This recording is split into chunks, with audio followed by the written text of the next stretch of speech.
శ్రోతలకు స్వాగతం. సంస్కృతి ఛానల్లో భాగంగా ఈరోజు ధ్యానం గురించి తెలుసుకుందాం. ధ్యానము ఆధ్యాత్మిక మార్గమున పయనించు సాధకునకు ధ్యానము అత్యవసరమయ్యున్నది. ధ్యానము అంటే ఒక వస్తువు మీద అనగా ఒక ధ్యేయము మీద మనస్సును ఏకాగ్రముగా నిలుపుట. మరియు ధ్యానము అంటే ధ్యాస. సహజంగా ధ్యాస దేని మీద పోతే మనసు కూడా దాని మీదే లగ్నమవుతుంది. ఒక వస్తువు గూర్చి తదేక నిష్ఠతో ధ్యానించునప్పుడు ధ్యాత యొక్క చిత్తమంతయు ధ్యేయాకారముగా పరిణమించిపోవును. ఇది ప్రకృతిలో గల నియమము. దీనినే భ్రమర కీటక న్యాయమని అందురు. మన శరీరము ఆధ్యాత్మిక పరంగా స్థూల శరీరము, సూక్ష్మ శరీరము, కారణ శరీరము అని 3 విధములు. సూక్ష్మంగా చెప్పాలంటే శరీరము, ప్రాణము, మనస్సులకు సంబంధించినది. శరీరము, ప్రాణము, మనస్సు ఈ మూడింటిని ఏకం చేసి ఒకే విషయంపై అంటే దైవ చింతన మీదే కేంద్రీకరించి మనోవాక్కాయ కర్మల భగవానుని ప్రార్థించుటయే నిజమైన ధ్యానము. పారమార్థిక ప్రయోజనము కొరకై నిత్య శుద్ధ బుద్ధయుక్తమగు హృదయస్థ పరమాత్మనే ధ్యానించుచు చిత్తమును దానియందే ప్రతిష్ఠింప చేయవలెనని భగవద్గీతలో శ్రీకృష్ణ భగవానుడు తెలిపి ఉన్నారు.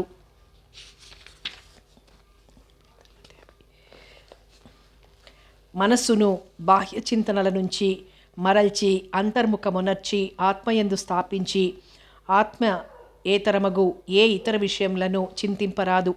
ఇట్టి ధ్యానము చెయ్యాలంటే పరిశుభ్రమైన ప్రదేశంలో ప్రశాంతమైన వాతావరణమునందు బాహ్యంగాను అంతఃకరణంగాను శుచి అయి తగిన ఆసనంపై కూర్చొని సాధకునికి అనుకూలమైన శారీరకాసనము అనుసరించి స్థిరముగా కూర్చొని శాంత మనస్కుడై ప్రాణాయామమును ఆచరించి మనోనిగ్రహముతో ఆ పరమేశ్వరుణ్ణి ప్రార్థించాలి. ఇవన్నీ కుదిరిన గాని ధ్యానము సాగదు. ఇది ఒక్క రోజుతో సాధ్యపడదు. క్రమానుగతముగా పట్టుదలతో పూర్ణ విశ్వాసంతో ఎంతో తీవ్ర కృషి చెయ్యాలి. ఏకాగ్రత, శాంతము, నిదానము, తృప్తి, ఆనందము ఇత్యాది సద్గుణములను అలవర్చుకుని తత్వ్యతిరేకమైన దుర్గుణములను త్యజించి జీవితమును ఆధ్యాత్మిక చింతన వైపు మరల్చాలి. దీనికి తోడు గురువు యొక్క అనుగ్రహము, అన్నింటికీ మించి దైవానుగ్రహము అనుకూలంగా ఉంటే సాధకుడు ధన్యుడే. ఉపనిషత్తులు, పురాణములు మొదలగు ఆధ్యాత్మిక గ్రంథములలోని సద్విషయములను చదివినందువలనను వినుట మూలముగాను గురూపదేశము ద్వారాను తెలుసుకొని వారిని మనకు గల సహజ జ్ఞానముతో అర్థం చేసుకున్నందువల్ల మనలోని అజ్ఞానం తాత్కాలికముగా నశించినను విపరీత భావములు మాత్రము నిలిచేయే ఉండును. అట్టి విపరీత భావములు పూర్తిగా నశించి అహం బ్రహ్మాయనైన జీవం అని అనుకోవలెను. అంటే నేనెప్పుడునూ ఆత్మస్వరూపుడనే గాని జీవుడను కాను అనడి ఆత్మ సాక్షాత్కారమును కలిగించు మార్గమునకే ధ్యానము అని పేరు. ఇట్టి ధ్యానమునకు పూర్వాంగములే పూజ, జపము, ప్రార్థనలు. మరియు ధ్యానమనగా విజాతీయ ప్రత్యయ దంతరిత సజాతీయ ప్రత్యయ ప్రవాహ అని నిర్వచింపబడినది. ఏ మూర్తిని ధ్యేయంగా ఎంచుకున్నామో ఆ దైవమునకు సంబంధించిన ఆ రూపము, స్తోత్రము, ప్రార్థన, శక్తి, మహిమ, గుణము వీటికి సంబంధించిన భావనా పరంపరలను తలచుకొని వర్ణించుకొని కొంతకాలమునకు సాధన చేత తద్రూపంతో తాధ్యాత్మ స్థితిని పొంది అవ్యయానంద పరిస్థితిలో మునిగి ఉండుటయే ధ్యానము అని పెద్దలు చెప్పుచున్నారు. కోటి పూజలు చేయుట వలన వచ్చిన ఫలము స్తోత్రంతో సమానము. అట్టి కోటి స్తోత్రములు చేయుట వలన వచ్చిన ఫలము జపముతో సమానమవుతుంది. అట్టి కోటి జపములు చేయుట వలన వచ్చిన ఫలము ధ్యానముతో సమానమవుతుంది. అట్టి కోటి ధ్యానములు చేస్తే లయము, తాధ్యాత్మ స్థితిని పొందవచ్చును. ధ్యానము 2 రకములు: పూజా ధ్యానము, యోగ ధ్యానము. మొదటిది పూజా ధ్యానము. పరిశుద్ధమైన ప్రశాంతమైన ప్రదేశములో గాని, గృహమునందు పూజా మందిరములో గాని దర్భాసనమును వేసుకుని దానిపై జింక లేక వ్యాఘ్ర చర్మమును, దానిపై చిత్రాసనమును గాని తెల్లని శుచివస్త్రమును గాని వేసుకుని తాను శుచి అయి పరిశుభ్రమైన వస్త్రములను ధరించి తన మతాచార ధర్మంగా ముఖధారణను తత్సంబంధమైన మంత్రోచ్చారణతో పెట్టుకుని ఆసనము మీద తనకు అనుకూలమైన శారీరక ఆసనముతో కూర్చుండి జ్యోతిని వెలిగించి దైవమునందు పరిపూర్ణ విశ్వాసంతో మనస్సును దైవమందు లగ్నపరిచి ఆచమనము చేసి గోవింద నామములను ఉచ్చరించవలెను. కలస పూజ గావించి మంత్ర జలములతో తనను శుద్ధిపరుచుకొని పూజా విగ్రహములను పూజా ద్రవ్యములను ప్రోక్షించవలెను. పూజా విగ్రహములను కుంకుమ పుష్పాదులతో అలంకరించి ముందుగా విఘ్నేశ్వరుణ్ణి, ఆ తరువాత గురుధ్యానమును చెయ్యవలెను. శక్త్యానుసారము ప్రాణాయామము చేసి ఇష్టదైవ స్వరూపమును మనఃపలకం మీద ముద్రించుకొని మనోనేత్రములతో ఆ దైవ స్వరూపమును వీక్షిస్తూ అంగన్యాస కరన్యాసాదులతో షోడశోపచార విధానమున దైవతార్చన చేసి మనస్సును కదల్చక తదేక ధ్యానంతో ఇష్టదైవ నామమును గాని అష్టోత్తర శత సహస్రనామ స్తోత్రములను గాని తదితర మంత్రరాజములను గాని పఠించవలెను. నిశ్చలమైన నిర్మల హృదయమునందే ఆత్మోదయము కాగలదని భగవద్గీతలో స్పష్టముగా చెప్పబడినది. ఈ విధముగా నియమపూర్వకముగా శ్రద్ధతో కొన్ని దినములు అభ్యాసము చెయ్యగా మనస్సు ఏకాగ్రత చెంది భగవతత్వమైన పరమశాంతి లభించును. ఆ తరువాత ఇంకా తీవ్ర కృషి చేసినచో సాధనా ఫలము తప్పనిసరిగా కనిపించును. సాధన పరిపక్వ దశకు వచ్చేసరికి సాధకుని మనోనేత్రములకు ఒక విధమైన కాంతిపుంజములు కనిపించును. అప్పుడు కన్నులు తెరవబుద్ధి పుట్టును, కానీ తెరవరాదు. తెరచినచో సాధకుని ఏకాగ్రత చెడి మొదటి స్థానమునకు వచ్చును. ఇది మొదటి దశ. ఈ విధముగా ప్రతి నిత్యము క్రమక్రమముగా అభ్యాసం చేసినచో భగవత్ సాక్షాత్కారమును తప్పనిసరిగా పొందవచ్చును. కానీ ఆ సాక్షాత్కరించిన నీ దైవస్వరూపము అస్పష్టంగా మౌనంగా నిలబడి కదలక మెదలక ఉండును. ఇది రెండవ స్థితి. ఇట్టి స్థితి కలిగిన వెంటనే మనోనిగ్రహమును కోల్పోకుండా ద్విగుణీకృతమైన ఉత్సాహంతో స్తోత్రమును చెయ్యవలెను. ఈ విధముగా విరామము లేకుండా స్తోత్రమును చేస్తూ ఉంటే రాను రాను అస్పష్టమైన దైవస్వరూపమునకు మెల్లిగా స్పష్టత ఏర్పడును. ఇదియే అతి ముఖ్యమైన సాధనా సమయము. అట్టి స్వరూప దర్శనము ఉన్నంతకాలము సాధకుడు కూడా కదలక మెదలక మనస్సును ఆ దైవ స్వరూపము మీదనే గాఢంగా లగ్నపరచవలెను. ఇది మూడవ పద్ధతి. అంతటా కొన్ని శబ్దములు వినిపించును. ఆ శబ్దములను శ్రద్ధతో జ్ఞప్తియందుంచుకొనవలెను. ఆ తరువాత యథార్థమైన దివ్య మనోహరమైన మహా తేజస్వరూపమైన మహా చైతన్య శక్తి స్వరూపమైన సర్వమంగళకరమైన అనంత రూపమైన భగవానుణ్ణి దర్శించగలవు. ఇది నాల్గవ స్థితి. ఆ తరువాత కలుగు మహాద్భుతములను సాధకుడే గ్రహించగలడు. ఇట్టి పరిస్థితి ఏర్పడుసరికి సాధకుని యందు మహత్తరమైన మార్పులు కలుగును. పూజాధ్యానము 3 విధములు: రూపధ్యానము, నామధ్యానము, భావధ్యానము. రూపధ్యానము: సాధకుడు తన ఇష్ట దైవము యొక్క రూపమును పటముగానో విగ్రహముగానో ఎదుట ఉంచుకొని తదేక ధ్యానంతో చూచుచూ ఆ రూపమందు మనస్సును పూర్తిగా లగ్నం చేయవలెను. ఈ విధముగా కొంతకాలము చెయ్యగా సాధన స్థిరపడి చిత్తశుద్ధి కలిగి చిత్త ఏకాగ్రత అలవడి ఆ దైవ స్వరూపము నిరంతరము సాధకుని మనస్సులో హత్తుకుని ముద్రితమైపోవును. ఈ విధముగా సాధన పరాకాష్ఠత చెందినప్పుడు అసలైన సార్థక రూపము సాక్షాత్కారమై అనిర్వచనీయమైన ఆనందానుభూతిని పొందగలడు. భక్తి పారవస్యంతో లౌకిక వ్యవహారములు మరచి ఆధ్యాత్మిక అనుభూతిలో తరించు భాగ్యము కలుగును.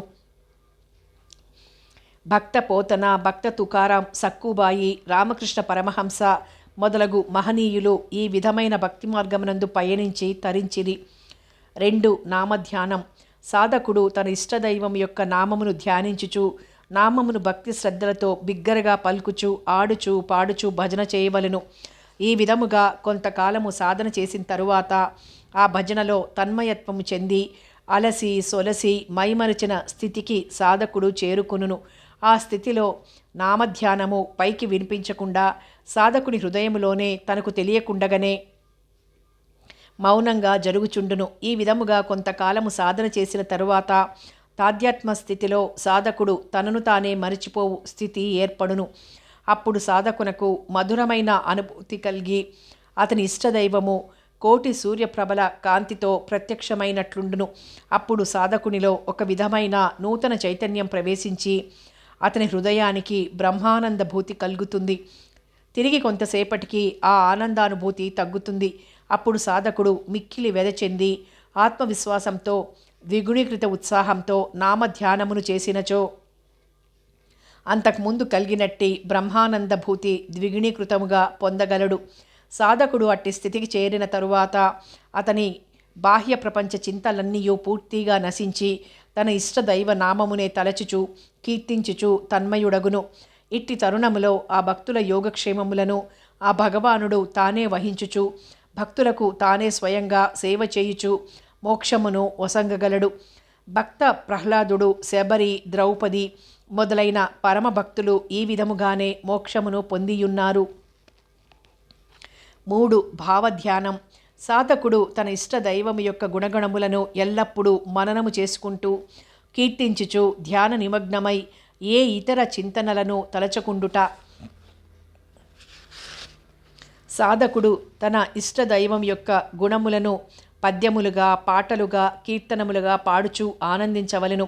వాని గుణగణములు వర్ణింపబడిన పురాణ గ్రంథములను పఠించి వాటి తత్వసారమును గ్రహించిన ఎడల సాధకునిలో భావశుద్ధి పెంపొంది రూప నామ ధ్యానములో కలిగిన విధముగానే మధుర భావములను అనుభవించి ఆ భగవద్భావములో తాధ్యాత్మము చెంది బ్రహ్మానందమును పొందును. త్యాగయ్య, అన్నమయ్య, భక్త రామదాసు మొదలైన భాగవతోత్తములు ఈ విధముగానే మోక్షమును పొందిరి. అసలు ఏ విధమైన ధ్యానమునకు అయినను మనసు నిర్మలమై ఏకాగ్రత నొందవలెను. పరిపూర్ణ విశ్వాసంతో చిత్తశుద్ధితో ధ్యానించిన తప్పనిసరిగా భగవదనుభూతి కలిగి మోక్షము పొందెదరు. ధ్యాన సాధన వలన ఎటువంటి వారికైనను కొన్ని ఫలితములైనను కనిపించును. నమ్మకంతో మనం చేసే ప్రయత్నాల మీద ఫలితాలు ఆధారపడి ఉంటాయి. ఈ సాధనలో ముఖ్యంగా అహంకారమును పూర్తిగా వదిలి సర్వసమానత్వాన్ని, శాంతి స్వభావాన్ని అలవర్చుకుని భగవంతుడి మీద పరిపూర్ణ విశ్వాసాన్ని ఉంచాలి. సుఖ దుఃఖాలకు చలిస్తే భగవంతుడి మీద విశ్వాసం లేనట్లే అవుతుంది. ముఖ్యంగా సాధన చేస్తున్నాము అనే ఆడంబరము, అహంకారము లేకుండా నిర్మలమైన మనస్సుతో నిస్వార్థముగా ఉన్నప్పుడే పూర్తి ఫలితాలు పొందగలం. అహంకార స్వభావము మన మనసులలోనికి మనకు తెలియకుండగానే ప్రవేశించి మన పూజ, జప, ధ్యాన, సాధనా మార్గాలకు అవరోధం కల్పిస్తుంది. అహంకారాన్ని త్యజించాలంటే నిస్వార్థ ధ్యానం చేస్తూ సేవా తత్పరతతో సర్వజీవులను ప్రేమగా చూస్తూ దయార్థ హృదయుడై ఉండవలెను. యోగ సాధనలో ధ్యానము చేయుటకు ముందు మన పాంచభౌతికమైన శరీరంలో ఏమేమి ఏ పనులు చేస్తున్నాయో తెలుసుకోవాలి. ఇది చాలా ముఖ్యము. అనంతమైన ఈ విశ్వమంతా పరమాత్మ వ్యాపించి ఉన్నది. దీనికి సంబంధించినదే జీవుడు. ఆ జీవుడు పంచభూతాత్మకమైన మన శరీరంలో ఉన్నది. దానికి సంబంధించినదే మనస్సు. ఆ మనస్సు పంచభూతాత్మకమైన శరీరం నందు ఉండుట చేత ఇంద్రియముల యొక్క చాపల్యమునకు, కోర్కెలకు లోనై భ్రాంతిలో పడి సుఖదుఖములను పొందుతుంది. అట్టి ఇంద్రియముల చాపల్యము మంచి మనస్సును వేరు చేసి స్వచ్ఛంగా ఉంచాలంటే సంకల్పము వలన పుట్టుచున్న సకలమైన కోరికలను సంపూర్ణముగా విడిచిపెట్టి మనసు చేతనే ఇంద్రియ సమూహమునంతను బాగుగా నిగ్రహించి యోగమును సాధించవలెను.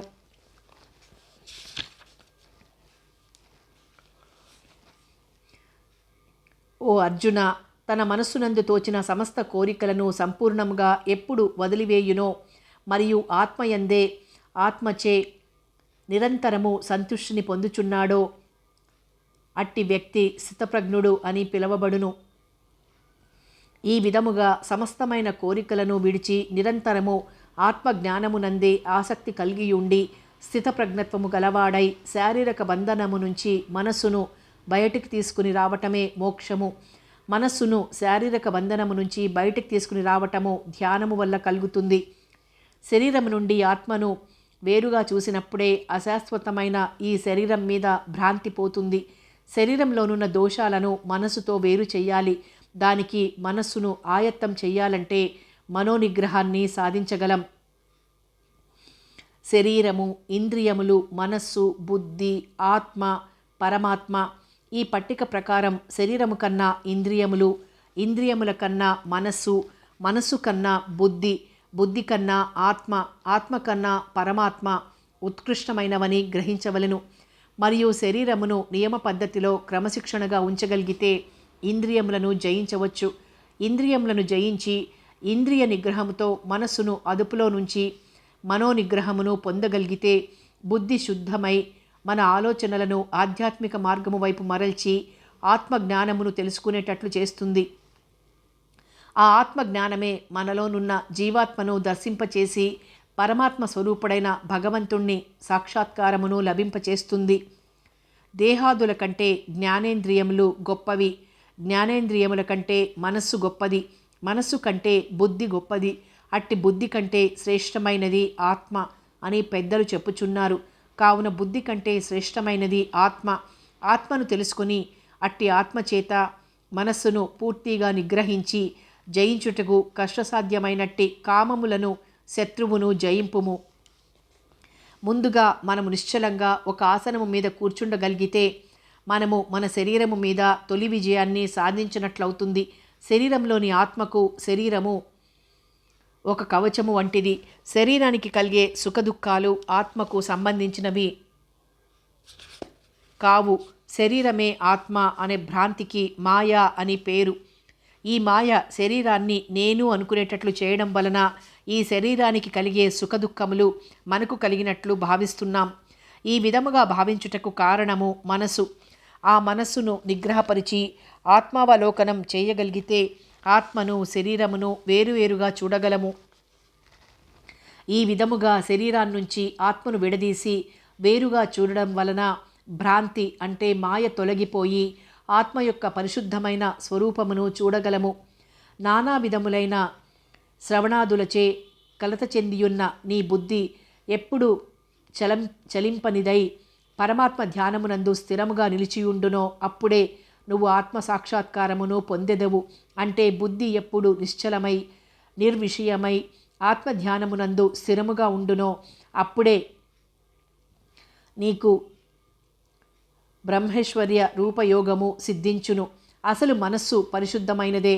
గాలి ఎటువంటిదో మనస్సు కూడా అటువంటిదే. స్వచ్ఛమైన గాలికి వాసన లేనట్లే పరిశుద్ధమైన మనస్సు కూడా నిర్మలమైన స్ఫటికము వలె స్వచ్ఛంగానే ఉంటుంది. గాలికి ఏ విధమైన గంధం కలిస్తే ఆ వాసన వచ్చినట్లే మనస్సుకు కూడా శరీర దోషాలు అంటే విషయ వాంఛలు సోకి నిర్మలత్వమును పోగొట్టుకొని వాసనామయమవుతుంది.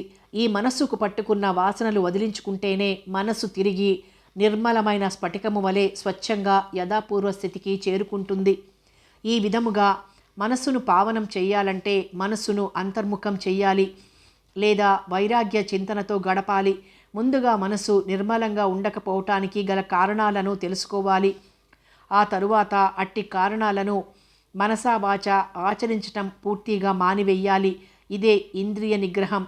ఇంద్రియములను పూర్తిగా నిగ్రహించి నియమంలో ఉంచుకోవాలి. మనం చేసే పనులన్నీ సాక్షిభావంగా చెయ్యాలి, ఆత్మభావంతో చేయకూడదు. సాక్షిభూతంగా చేసినట్లయితే పాప పుణ్యములు మనకు సంప్రాప్తించవు. యోగి తనలోనున్న ఆత్మను చూసి ఆనందిస్తాడు. తనకు కలిగిన కష్టసుఖాలకు చలించడు. ఇదే పరిపూర్ణ మనసు యొక్క లక్షణము మరియు ధర్మము. వృద్ధి క్షీణతలకు అతీతుడైనవాడు తప్పనిసరిగా కష్టసుఖాలను జయిస్తాడు. ఏది అవసరము లేని స్థితిలో ఉంటూనే అన్నీ అందరికీ ఇవ్వగలిగిన స్థితిలో ఉంటాడు. ధ్యానమునకు సంధ్యాకాలము సర్వశ్రేష్టమైనది. ప్రశాంతమైన వాతావరణములో నిర్మలమైన నిశ్చల మనస్సుతో భగవంతుని మీద పరిపూర్ణమైన విశ్వాసం ఉంచి అహంకార మమకారములను పూర్తిగా త్యజించి సాధన చెయ్యాలి.